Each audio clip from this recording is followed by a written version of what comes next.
If you were to take a sponge and soak it in a bucket of water to fill it up, get as much water as you can into that sponge, and then the first couple times you squeeze that sponge, a lot of water comes out. But the more you squeeze that sponge, the less water comes out until finally you just can't get any more out of it. Well, if we use the analogy of that sponge to reloading, in part one, what we did was we fire formed some cases. And that's kind of the equivalent of putting the sponge in the water and soaking up as much water as we can and getting our cases, set to the chamber size of our rifle. Now in phase two, we tried several different loads and cases and bullets and so on. And with that, the analogy there is that's kind of the first few squeezes of the sponge, where you get a lot of water out, we get a lot of that inconsistency out. We find out what our rifle likes, and we get as precise a load as we can with that particular rifle. Now in phase three, part one, we took a squeeze of that sponge, and we got a little bit more water out. What we're going to do in this video is take that last squeeze on that sponge and try to get as much precision as we can out of our reloaded ammunition, our match grade load. Now, as I mentioned in phase 3 part 1, there's not a lot we can do with the powder other than choosing the right powder for our load, measuring it as accurately as we possibly can from cartridge to cartridge so that it's consistent, it's a consistent weight and get therefore a more consistent muzzle velocity. Also in part 1 we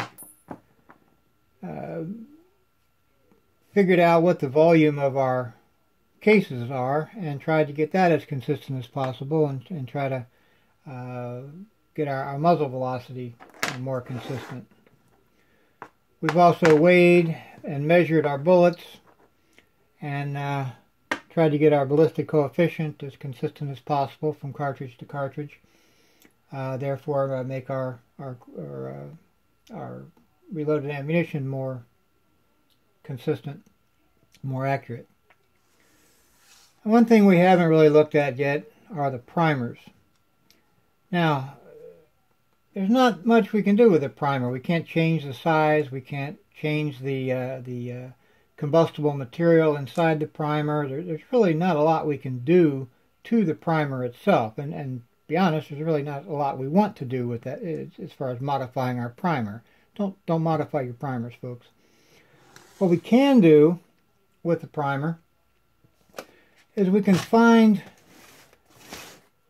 which set of primers are more consistent. Now, what difference does it make whether the primers are consistent? Well, the primers do have a little explosive charge in there. They shoot a flame up through the flash hole in our cases and ignite the powder. But they also generate a little bit of gas on their own.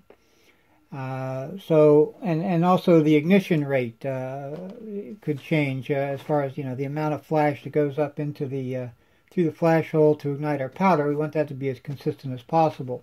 Remember, consistency means precision. The more consistent your cartridges are from cartridge to cartridge, the more precise you'll be able to group those rounds on paper.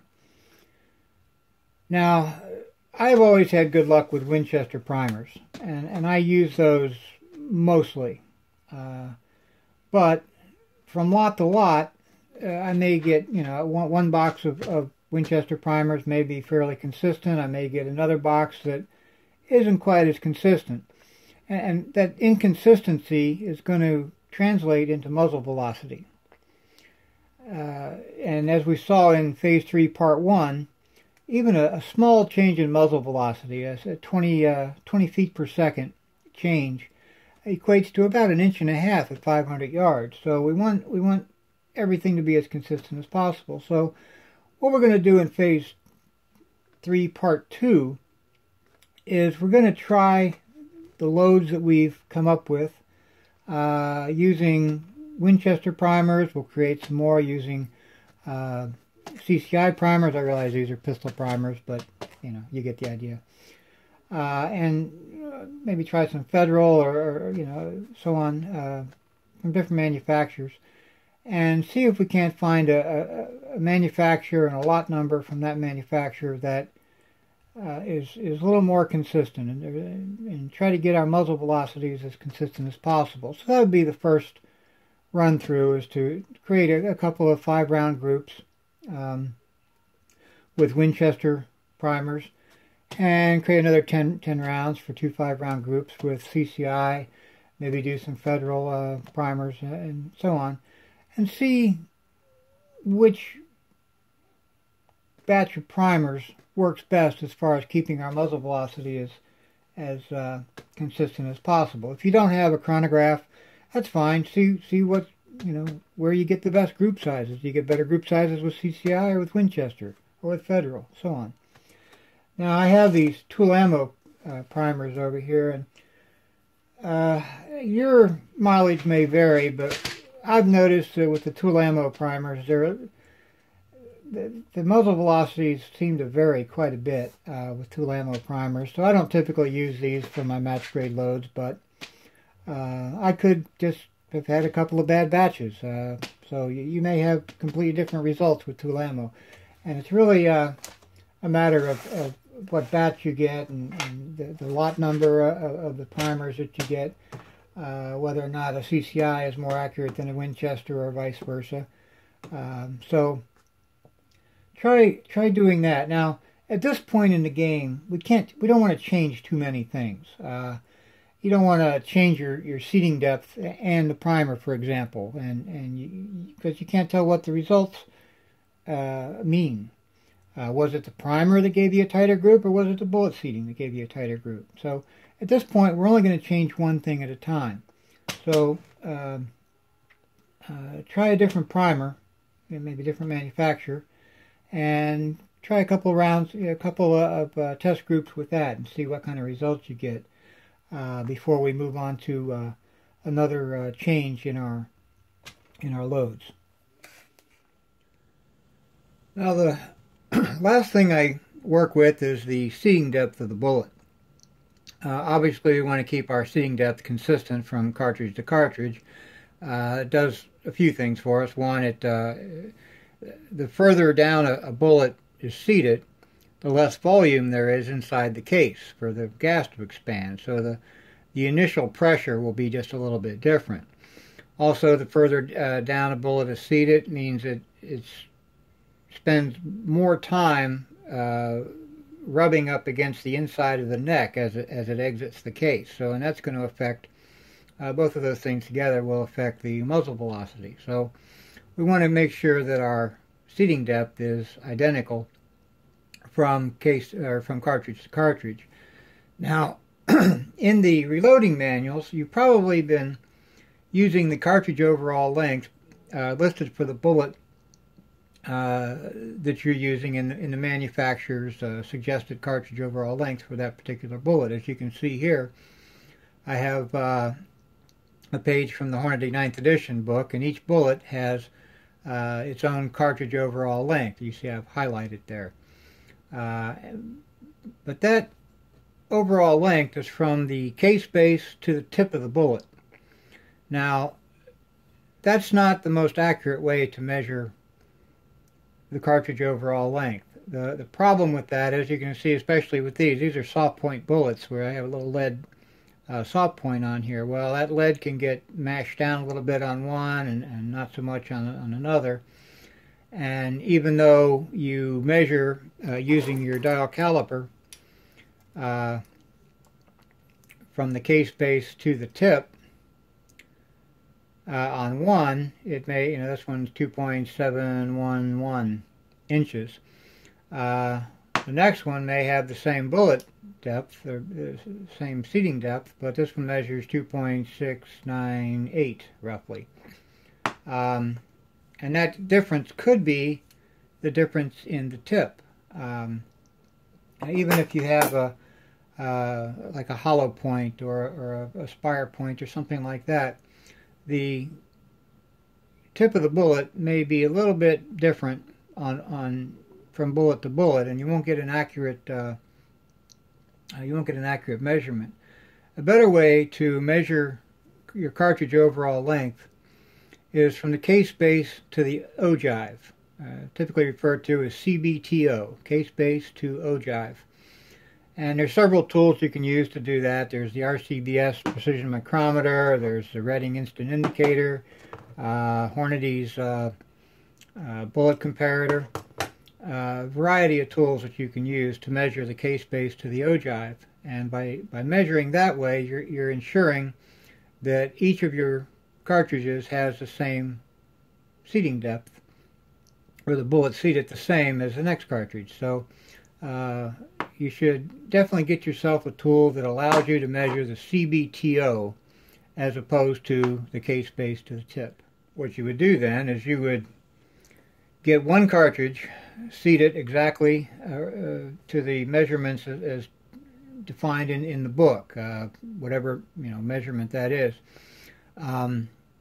Once you have that one bullet just perfect, then what you do is you take your bullet comparator, or your device that you can measure the CBTO. You measure the CBTO of that particular bullet, and then from there on out, for the next cartridge that you load, instead of checking it by measuring from the case base to the tip, you'll check the rest of them all by measuring from the case base to the ogive, the CBTO. So once you've got one set up perfectly the way you want it, from the case base to the tip, the rest of them you would use the CBTO to measure those and make sure they match this. Now you use these as comparators then, like the Reading instant indicator is basically a comparator tool to make sure that they all come out exactly the same. So that's the way you should be measuring your CBTO, and you should be doing that from the very beginning, right in from phase one. I only mention it here kind of as a refresher to make sure that everybody understands that the cartridge overall length in the reloading manuals is base to tip, and a better way to do that, a more accurate way to measure them, is CBTO, case base to the ogive. Now, using the manufacturer's recommended bullet seating depth, or cartridge overall length, is fine up until we get everything else just right. We've got our cases and our bullets weighed and measured and everything. We've done everything we can to improve the consistency of our rounds from cartridge to cartridge. The very last thing I do is I determine what seating depth works best in my rifle. Now, what I use anyway for that, is I use the Hornady overall length gauge, and I have a video out on the Hornady overall length gauge that shows you how to determine how far out the bullet can go before it engages the lands of your bore. And then you would back that off a little bit and give the bullet a little bit of a jump so that it has some speed going before it actually hits the lands. So for that, I typically use my Hornady overall length gauge and my Hornady bullet comparator, or I can use the Reading instant indicator or the RCBS micrometer. But the initial figuring out what the maximum overall length of my cartridge can be, I use the Hornady overall length gauge. Now, there's a lot of other ways to do it. In fact, there's YouTube videos out there that show several ways to do it that work just as well as the overall length gauge. So check out some of those videos, and you may want to purchase one of these or try one of the other methods. Whatever works best for you is fine. Now, what's jump? Here we have a cartridge in the chamber of our barrel. Now, the jump It's the distance that the bullet travels before it hits the land in the bore of our rifle. Okay? Now typically you'll set that jump at, I don't know, around 40 thousandths of an inch. Okay? You'll do a couple of test groups, maybe a couple 5-round groups, see what you get from that. Then you'll have another set of rounds, another 10 rounds, loaded with a jump of 35 thousandths.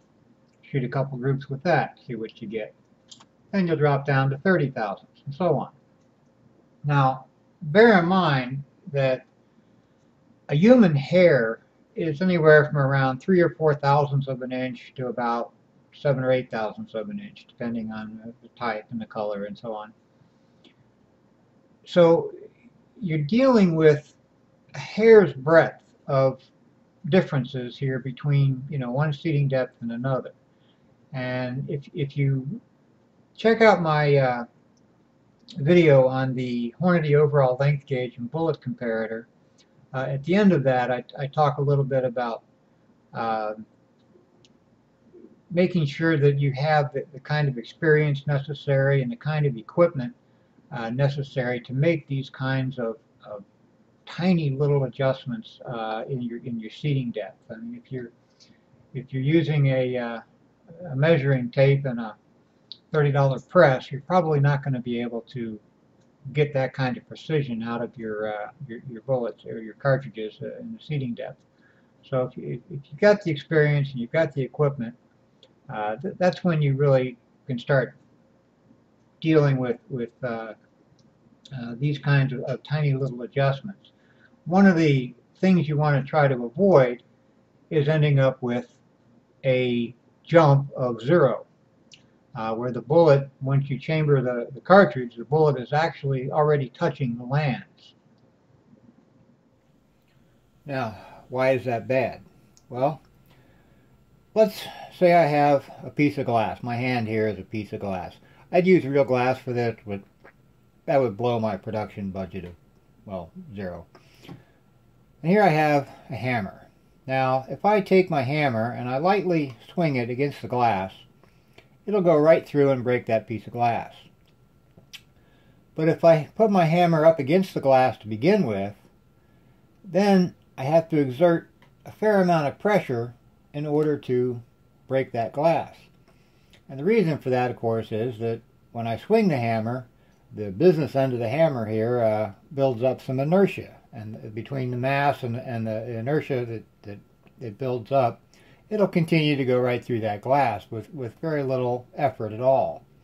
But if I put it up against the glass, I have 0 inertia built up. So the only thing that's going to break that glass is the amount of pressure that I apply to that hammer, to the handle of the hammer, in order to get it to go through. So I may as well not have any mass at all up here. It just doesn't come into play because there's no inertia built up. Now, bullets work the same way. If I have, here's my bore where the lands begin.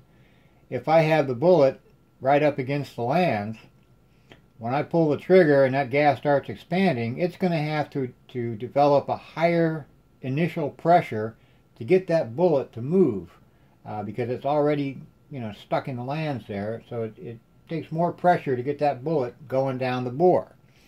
Whereas if the bullet is back from the lands a little bit, when I pull the trigger, gas expands, the bullet starts moving, and the only thing really holding it is the neck tension or the crimp, if you have a crimp on it.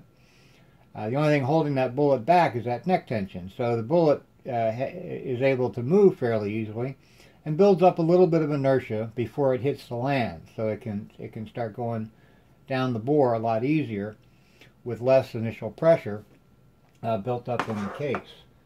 Now, in extreme cases, of course, you could develop a dangerous overpressure situation by doing that. Especially if the bullet is like jammed into the lands as soon as you chamber the round. So you have to be very careful with that seating depth. If you're going to try to get within 10 thousandths of an inch of the land, you really have to be careful, and you really have to know what you're doing, and have good equipment, and are experienced with that equipment in order to get that kind of hair's breadth precision on your seating depth. But generally, you'll want to start back a little bit. I think most of the manuals I've seen on the overall length gauges start out at about 40 thousandths back, and then you go down by 5 thousandths increments from there, and find that amount of jump that your rifle likes best with your load to get the tightest groups. That's all for this video. I hope you liked it, maybe even learned something. If so, please click the like button, or maybe even subscribe to my channel. Thanks for watching, and happy reloading.